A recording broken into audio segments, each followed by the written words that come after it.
What is going on, everybody? Joshua Cook along with Matt Malatesta for an extended edition of Locker Talk, Matt, because we got something really special to talk about. Really special. Houston is sending, count them, 3 teams to the state championships on Saturday in Garland. Fulshear swept Dripping Springs last night on Tuesday night. Big win for them. They go to the 5A state championship to face Lucas Lovejoy. Seven Lakes, a game you were at, they got by San Antonio Reagan in a 5-set thriller to go to their second state championship game in program history. And who's waiting for them but undefeated Klein Bearcats? They sweep Flower Mound last night, so we have an all 6A, all Houston area 6A state championship match. Well, that's huge because the last time that, a Houston area team won the largest division in volleyball was the Woodlands. They won back-to-back years. One of the years they went undefeated. So what Klein is accomplishing with Kate Zamora, the coach there, and they're loaded, is really something exciting because they also had to go through Dallas. Dallas is a very tough region, and they got through Dallas. So now they play Seven Lakes. Of course, Allie Battenhorst and Casey Battenhorst leading that team. I was at that game. Man, they were blowing them out. They were up 2-0, and then San Antonio Reagan just didn't go away. And kudos to Seven Lakes for just kind of getting it back on track and winning a very tight Game 5. But this is going to be exciting. And for Fulshear, what the heck? Cindy Gotcher, this coach is off the chain. Now, what's interesting is she's gotten a lot of kids transfer into that school. They had the DaCosta sisters. They came, I think they were from Paytown. They've got a girl with she's an outside hitter. She moved in from St. Agnes last year, which won a state championship in taps. Her name escapes me really quick. It'll come to me in a minute. But she's done it in a very short period of time, putting some girls together from other areas that are elite players. Of course, you got Allie Ector going to LSU. Ava Underwood kind of is the straw that stirs that drink over there. She's a setter going to Texas A&M. She's only a junior. Man, they're loaded. Yeah, and there's certain teams, like, when you go through 5A, the teams you think about are Dripping Springs. You think about that program and the job Michael Kane has done out there. They won state back in 2015, so it's not that far removed from winning a state championship for them. They've got to play Lucas Lovejoy on Saturday, which has won 7 state championships. They're actually the defending 5A state champion. So you'll have the defending 5A state champion against the defending 4A state champion for the 5A state championship on Saturday, which should be a lot of fun. I was at the Fulshear State semifinal match, and there's not a weakness. There's not. You look across the court. Ellie Ector, you mentioned her, Alexis DaCosta. Brielle Warren has emerged as a star.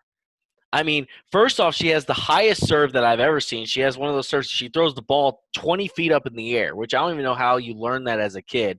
And then she jumps up and she hits it in and usually drops it on the back line for an ace because players think it's going out, but it's got so much top spin on it, it drops in. She's a hammer on the outside. She was a huge factor in the opening set last time. We set the tone early. She brings a lot of energy. And, I talked to Coach Gocher after the game, and she said she brings a lot of leadership. She talks. She is very vocal on the floor. She's a big hitter, and she's only a junior. That's what's scary about this team, Matt, is they are full of juniors. You think they're all seniors because of how well they play together. But, this team has confidence. They are not going to Garland just accepting that Lucas Lovejoy is the 7-time state champion that's just going to, okay, it's great, we're here. No, they want to go win that second straight ring and do it in a higher classification. And that's a huge move, going from 4A to 5A and being able to keep that consistency. But you've got Warren, who's committed to Purdue. You've got DaCosta committed to Baylor. Ector committed to LSU. Underwood committed to A&M. They are so loaded. But coaches have just done a great job in keeping it fun for these girls. I've always heard select volleyball, club volleyball is where the work is done, and it's really, really intense and tough. High school volleyball is where these kids can cut loose and have some fun, and they got big crowds, and they're playing for their school, so that's exciting. But I'm telling you what, I've seen two funny things. Not really that funny for the opponent, but I have seen Brielle Warren and Allie Battenhorst almost knock somebody out with one of their kills and hit girls directly in the head, and they were stunned. It's coming so fast. They can't even get out of the way of it. They're really exciting to watch. And then you got Klein. I mean, they're loaded also, offensively, defensively. Devin Taylor, the all-time kill leader there too. She can crush the ball. They've got a giant in Kristen McFall. She's going to be interesting to see how she can set the block for Klein against Battenhorst. Yeah, and final thing about Fulshear is, you mentioned Ava Underwood, and I think sometimes Ava kind of gets overlooked just because she is the setter.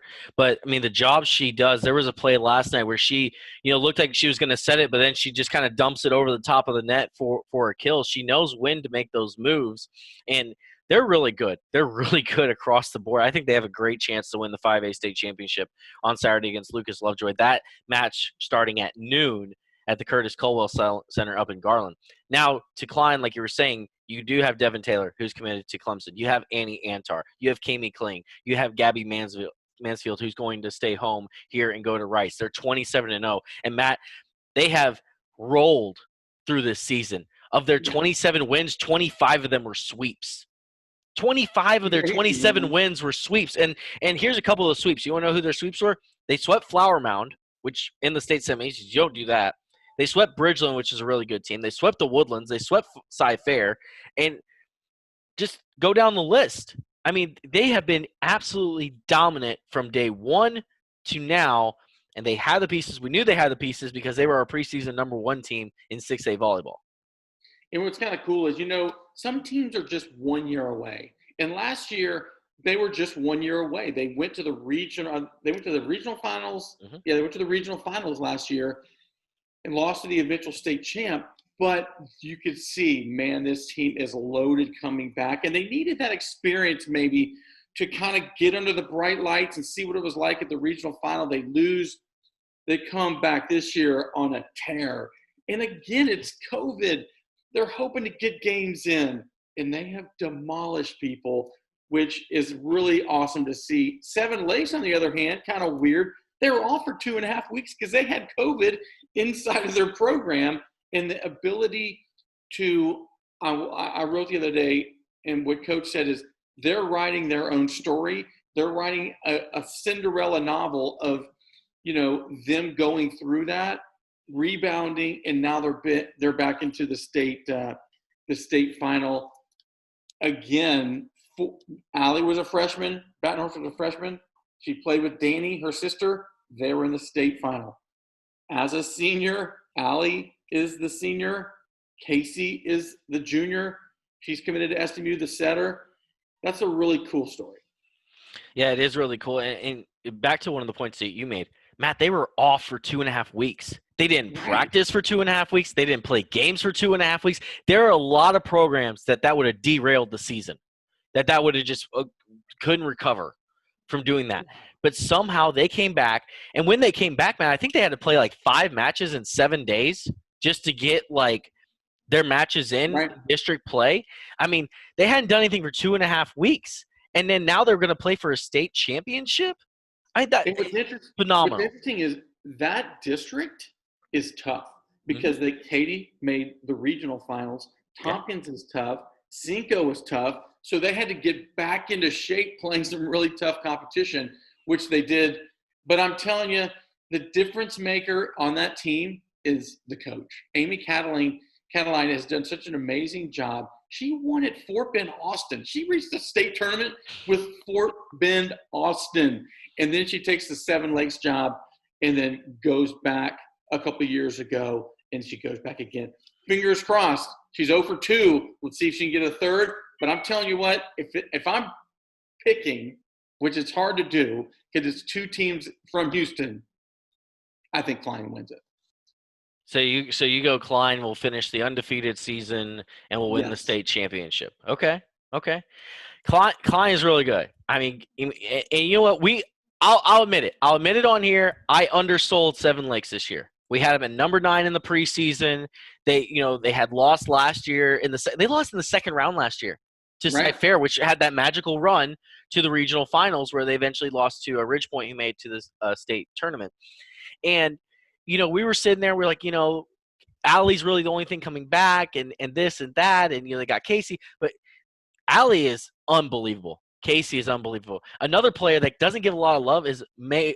I'm going to say her name wrong. Mayo Olabale, who's going to Harvard. She is phenomenal on the net. Phenomenal blocker. She can bring the hammer at the net. This is going to be a fun game. Saturday is going to be a fun game because this is going to be two teams. Because I even talked to Coach Zora or Coach Cataline this morning. She's wanted to play Klein in a non-district game for a few years. They just Yeah. haven't had their schedules match up, but now fate be it, they're going to play each other for a state championship. And how fun is this for the city of Houston to showcase national talent on a statewide scale for the state title? And boy, I mean, I'm just glad this was not a state semifinal game. Just glad You're it right wasn't a about state that. That was semifinal. a total dragon. And I'll finally, talking with Coach, talking with the people around the Seven Lakes program. Allie Battenhorst was so worn out, and this could be, her sophomore and junior. She was so worn out playing the club season and playing in this elite level Team USA stuff that it showed maybe later on in the season. This year, there was not a lot of club ball, so she's been fresh. And then they had the time off with COVID. Dude, she is unstoppable. Seeing her in person is just different when you just look at the box score. When you see her in person, it's not like she had 36 kills at the game I was at in the regional, the state semis. Mm-hmm. That was a UIL state tournament record. 36. And she does it all different ways. She hits kills from 10 feet off the net that people can't return. Yeah, there's a reason I think she's like the number 3 player in the country for the class of 2021, and she's heading to Nebraska. She's an Under Armour All-American. And you mentioned the clubs. And I talked to coaches about this early in the year. Because club volleyball really didn't happen. It really didn't happen this offseason. They haven't played as many games. I mean, what, Klein's 27-0 going into the state championship. Mm-hmm. Usually it'd be about 40-0. So it's about 13 matches that they haven't played. This is probably some of the freshest, awesome volleyball we've seen because these girls have not been worn out at this point. They're not tired. I mean, they're going up there slamming it down. The volleys are amazing. I think this is some of the best volleyball we have seen, and it is coming in a weird year where there hasn't been as many matches or tournaments. No, it's exciting, man. I love the fact that we have two Houston teams going against each other in the state final. That's awesome. And the story of Fulshear, amazing story of what they've done. Houston volleyball is on fire. By the way, I tweeted this last night, because I like to tweet when we do things right, that's always fun. In our VYPE Houston volleyball preview magazine, we had Fulshear as the preseason number 1 5A team. Yeah. We had Klein as the preseason number 1 6A team. And then we had Seven Lakes as the number 19. So congratulations, Seven Lakes, for proving us wrong and jumping up 7 spots to be in the state championship. So I'm going Fulshear wins the state championship in Class 5A. They defeat Lucas Lovejoy. They're back-to-back champions. I'm going to go the other side. I love what Klein has done this season, but Allie Badenhorst is on a mission. The Seven Lakes team is on a mission. They've been there. They complete the mission this year. Seven Lakes wins the state championship in a 5-set thriller over Klein. And that's hard. Matt, that's a hard pick because Klein is so good. I know how good they are. But I just think I think Allie Badenhorst and company are ready to go win that state title. So that's my official pick. I'm putting it in. I'm putting it in. Okay, I'm going Klein and Fulshear as well. The thing with Klein is they can hit you from a lot of different areas. They have a lot of scorers. That's what I really like about them. It was kind of interesting also. Seven Lakes had an injury, and I'm not sure if she could be back for this game, but one of their starters was injured in the game. She rolled her ankle. She sat on the bench after game one. And Mia Blum, Jeff Blum's daughter, who played Major League Baseball, as we know, she stepped in, did a really good job, but they might be down some offensive power. It'll be That's just interesting. A little nugget there, a little nugget for the people. Little nugget. But hey, here's the thing. Saturday is gonna be a lot of fun. At noon, it is Fulshear against Lucas Lovejoy in the 5A state championship. Roger Smith of VYPE4Ben.com will be there broadcasting that game live from the Colwell Center. So if you can't make the trip up there, listen to it on the VYPE Media Network, of course. Roger will have an amazing call of that game. Then at 3 o'clock, it will be Klein for Seven Lakes for the 6A state championship game. It's going to be awesome. I'm so excited. Everybody needs to definitely tune in. Houston is ready, and Houston will definitely bring home the 6A state championship this year. Yes, sir. All right, he is Matt Malatesta. I'm Joshua Cook. This has been an extended edition of Locker Talk as we talk about the volleyball state championships in 2020.